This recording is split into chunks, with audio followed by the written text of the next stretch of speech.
Hi everyone, it's Darlene. Welcome back for another card video. I saw this card being sold by a card company. I think it's called Cypress Card Company on Pinterest. And I'll have a link to it on my blog post, but I thought it'd be really fun to take that idea and personalize it. I'm using the Stripe Greeting Set by Simon Says Stamp and my Nesting Die Circles by We Are Memory Keepers. I'm just going to open this up quickly. It's the best buy I've ever made. It's got 21 different circles in this set. So I picked a circle for the pie, which is 2 3/4 inches, and I cut it out of some Neenah Solar White cardstock. So I first need to mark the center. I know this is 2 3/4, so I'm going to get it to where my ruler shows 2 3/4. Mark the center, do the same thing, 90 degrees in the other direction, and then where those two lines intersect is where the center of the circle is going to be. So you should get pretty close with the pencil marks, but then I just sort of eyeballed the rest and it came out just fine. Okay, so now I'm going to make my pie pieces. I'm just going to pencil them in, and I've already on a separate sheet of paper determined what my pieces are going to be, how big they're going to be, and what each one is going to say. So you kind of have to plan ahead with this card. So I'm just sort of eyeballing this, and I'm starting from the center each time, and I'm creating my pie pieces, and I created 5 pieces for both of the cards that I made. Before you start cutting, I already cut a piece and realized I forgot this, but you need to number them so you know what order they go in. 1, 2, 3, 4, and 5. And don't worry about the pencil marks because we're going to be using the other side of this circle. So once you have them numbered, you can use an X-Acto knife. You can also use a trimmer if you want, but I felt like I was getting really good precise results with the X-Acto knife and a ruler on a cutting mat. And what I did find out too is that you want to use a metal ruler because the X-Acto knife will cut through plastic, so I ruined one of my rulers doing this. And then I grabbed a metal one. So you're just going to start at the center of each piece and work your way out and cut all 5 of these pieces. And they don't have to be exactly on your lines. It really doesn't matter. Those lines are just a guide. Okay, so now I've ordered them 1, 2, 3, 4, 5 because I want them colored in the order of the rainbow. So I'm going to flip them over one at a time. And I'm going to put some ink on the back side. So I'm going to flip it over, not the one with the number.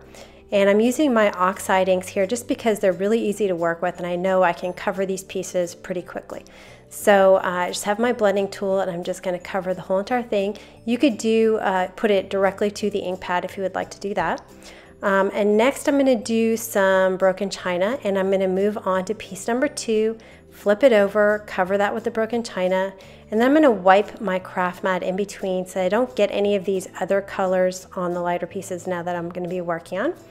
Next is cracked pistachio for number 3. Number 4 is going to have some fossilized amber. You can see I haven't gotten any of the new colors yet. I'm still working with the old set. And then finally I have some worn lipstick for the last piece.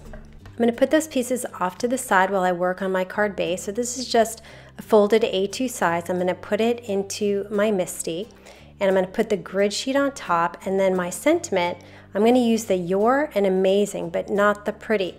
And because I've already done this before, I know that to center Your Amazing, I need to put that center grid line through the A, maybe just a little bit to the right of the center of that first A in the word amazing. And I want to make sure that my sentiment is straight across because what I'm going to do is move my cardstock. I'm not going to take the sentiment off and try to reposition it. I covered up the word pretty with some surgical tape so that I could ink up just the amazing part. And so I'll stamp that down, and I actually ended up stamping it twice because I think my ink pad needs to be re-inked. I don't even have a re-inker, so I need to buy one. And so once I get the amazing done, what I'm going to do is I'm cleaning off my stamp really well, and then I'm going to scoot my cardstock over so that the Your is going to be right next to the amazing. And it's already lined up horizontally, so I shouldn't have to do anything except move my cardstock a little bit.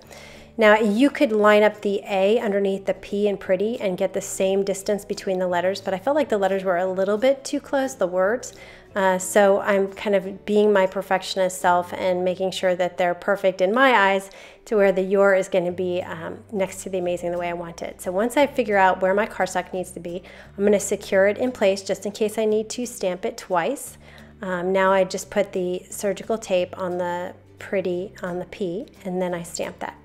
I found because in this Altenew set Bejeweled, I just went searching through my stash for the words that I needed for this. So I masked off the just and stamped the because. And now I'm going to do my pie. So I've just laid my pieces down. I haven't secured anything just to figure out where my circle needs to be. And then I'm going to take the negative where I cut the circle from and place it on top of my circle and then put some surgical tape on it to temporarily adhere it to my card base. And this is going to be a guide for putting all my pieces together. So I've arranged them 1, 2, 3, 4, 5 upside down. You can see I'm sort of pausing here because I'm like, I don't think I did this before, but oh well, I wasn't really thinking, I'm just doing. This is not what you should do. So don't put them in order and flip them over because they will not fit back together. This is what happened. So I tried to put them back together that way and I had to remove them. And of course they stuck to the cardstock and they got all ruined and I had to recreate my entire circle. I colored everything out again and all that. So here is the correct way to do it. So you have 1, 2, 3, 4, 5. Now what you're going to do is take some masking tape or Post-it tape, something that covers all the pieces of the pie, place it on top, secure it, and then flip it over. And this is how you need to adhere it to your card base. And it is quite different than flipping each one individually because they don't fit back together that way. And you have to put them back the way you cut them just because it's not exact because you cut them by hand. Okay, so now what I'm going to do is I'm going to take each one at a time and I'm going to glue them into my template. Now you want to position it so that you're going to have 5 call outs, so labels for these pie pieces. And you want to arrange them so that you have one kind of going up left, one going up right, and then the rest on the bottom. So you can see I'm just sort of figuring out where my green piece needs to go so that I could label the green to the right and label the yellow to the left. And it'll just work out better for the card layout that way. Okay, so now I'm going to take my next piece off and I'm going to do this one at a time. Put some Tombow glue on the back there. Make sure you don't get too close to the edge because if it seeps out, it's going to be tacky when it dries. As long as when you place each piece in, you push it, you can see I'm pushing this yellow just to the outer edge of the circle and next to the piece next to it, then all of them should fit in perfectly. So here's my last one. I'm hoping and praying that this actually just goes right in and it's perfect. So as long as you do that flip and of the whole pie versus each individual piece, your pieces should fit together perfectly. Another option for this card is to draw your circle and pieces and then mask each individual segment and ink them up. But I was afraid I might get too much overlap or white space in between the pie pieces, so that's why I decided to just cut each one. Okay, so now what I'm going to do here is, remember, I've already planned out what I'm going to write for each of these pie pieces. And I have a pencil and I'm actually writing out what I have already planned. And I'm doing it in pencil because I know I'm going to be erasing and repositioning. I just want to kind of get the first draft down with a pencil. And you don't want to press too hard with your pencil because you don't want grooves in your paper. So now that I have those labeled, what I want to do is I'm taking my Micron 03 pen, it's just a black pen, and I'm going to draw these lines to each of my descriptions. Now I noticed that this line was just a little bit too short. I do want it to be kind of lengthy, so I went ahead and extended it just a little bit into my writing. And I know that that's going to happen because it's just a first draft of my writing.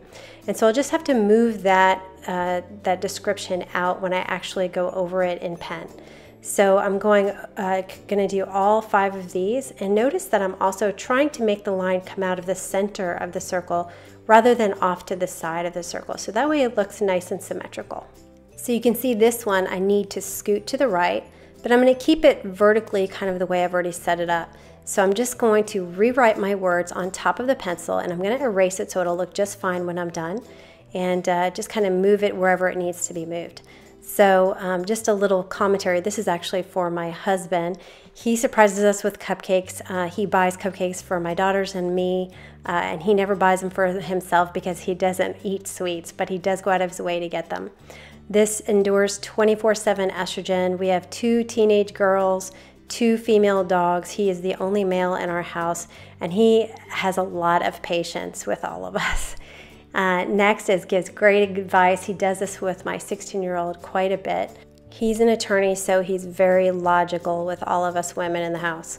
He also works really hard for us. His hours are long and hard. He's had 70 to 80 hour weeks every week for the last 8 months. It's been a tough year for us. And then finally, he pushes the kids' buttons. I know this probably sounds cruel, but he teases them a lot and we all laugh as a family.